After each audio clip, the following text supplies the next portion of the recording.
दोस्तों देखिए अभी हम लोग बस्तर मूवी देख कर निकल रहे हैं और हमारे साथ सर है, सर से बात करना चाहेंगे और सर से थोड़ा मूवी के बारे में रिव्यू लेना चाहेंगे।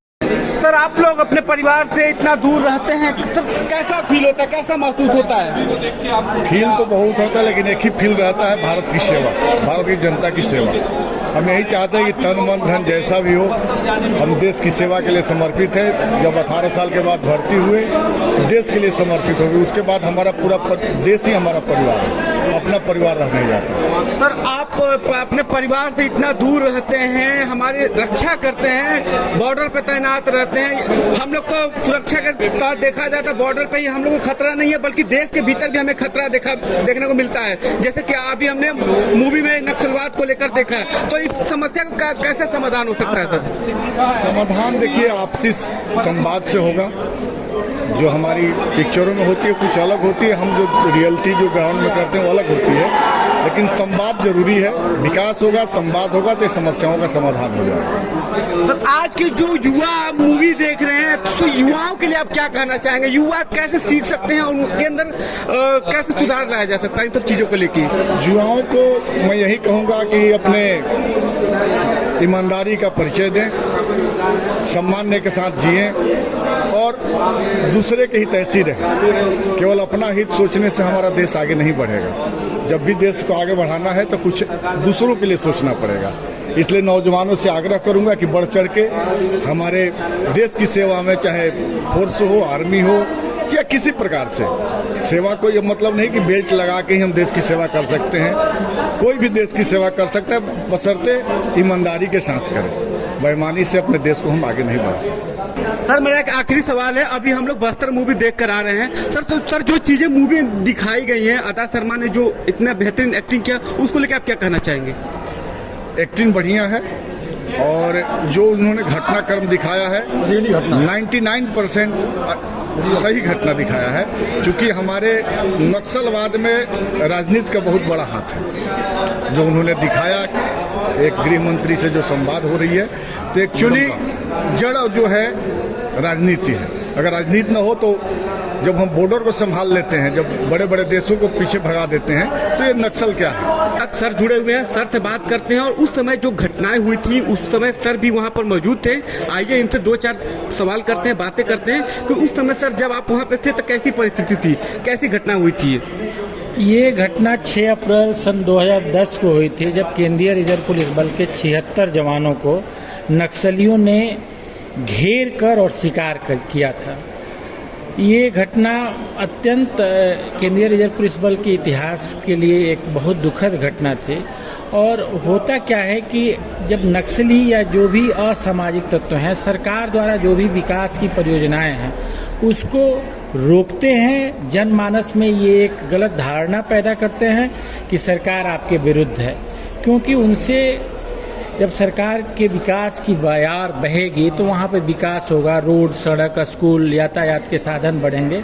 तो नक्सली जो है अपने इरादों पे कभी भी पूरा नहीं कर पाएंगे। तो जो इस तरह की घटनाएं होती हैं उनसे हम लोगों को यही सीख लेनी चाहिए कि जब कभी भी इस तरह के लोग आपके पास अप्रोच करते हैं, अगर मैं आपको बताऊं तो मुझे जब मैं विद्यालय में पढ़ता था, मैं बिहार से बिलोंग करता हूं, तो मुझे महाविद्यालय में भी और विद्यालय में, चूँकि मैं छात्र नेता था अपने यूनिवर्सिटी का भी, मैं स्टूडेंट लीडर था, तो वहाँ नक्सली आके अप्रोच किए और बोले कि आप लोग थाने को लूटिए, बंदूक लूटिए, क्योंकि ये बहुत बड़ी लड़ाई है सरकार के विरुद्ध। तो इस तरह की घटनाएं होते रहती हैं। लोगों को ये सोचना चाहिए कि हम लोग मुख्य धारा में रहकर जो भी सरकार के द्वारा किया जा रहा कार्य है उसमें सरकार का सहयोग करें और देश में एक समरसता की स्थिति पैदा करें।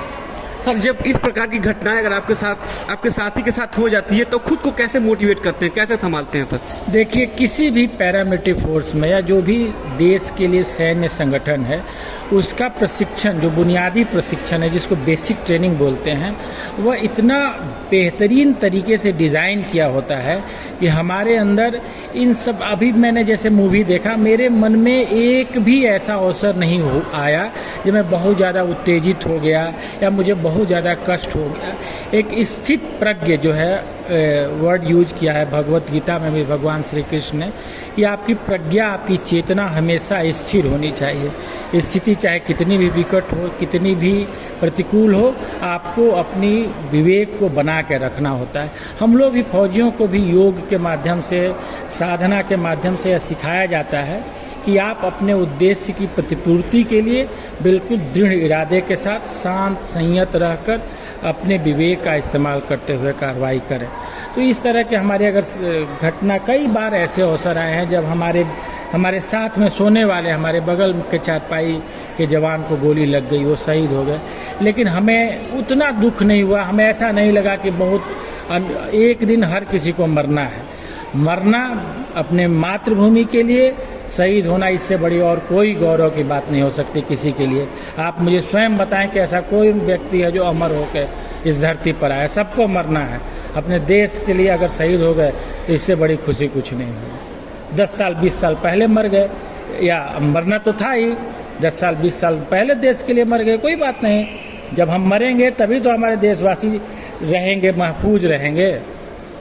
परिवार को लेकर मुंह नहीं होता है, डर नहीं लगता? देखिए, परिवार कुछ नहीं होता है। ये सब केवल धारणा मन में होती है कि हमारा ये परिवार है, हमारा वो परिवार है।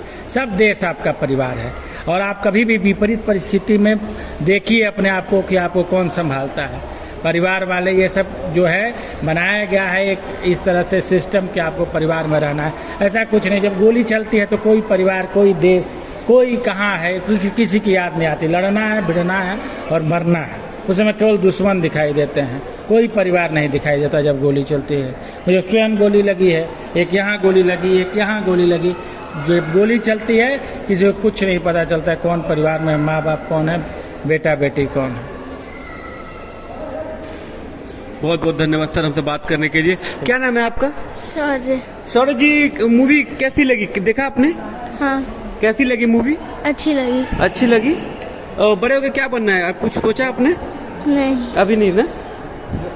चलिए, बहुत बहुत धन्यवाद हमसे बात करने के लिए। तो फिलहाल दोस्तों देखिए, अभी हम JHP मॉल में थे और अभी बस्तर मूवी का स्क्रीनिंग था, जिसको हम जो जवान हैं उनका हम आपको रिव्यू दिखा रहे थे और किस प्रकार की निंदनीय घटनाएं हुई थी। नक्सलियों ने कितनी बेरहमी के साथ हमारे जवानों के साथ इतना घृणा कार्य किया था। 76 जवानों को जो है अटैक कर दिए थे, जिनमें उनकी शहीद हो गए थे। मेरे पास शब्द नहीं कहने के लिए। तो जितने भी व्यक्ति ये हमारा वीडियो देख रहे हैं उन सभी से मैं निवेदन करता हूं कि आप लोग भी जो है बस्तर मूवी को देखने आइए, अपने परिवार के साथ आइए और उस मूवी को देखिए। बहुत बहुत धन्यवाद।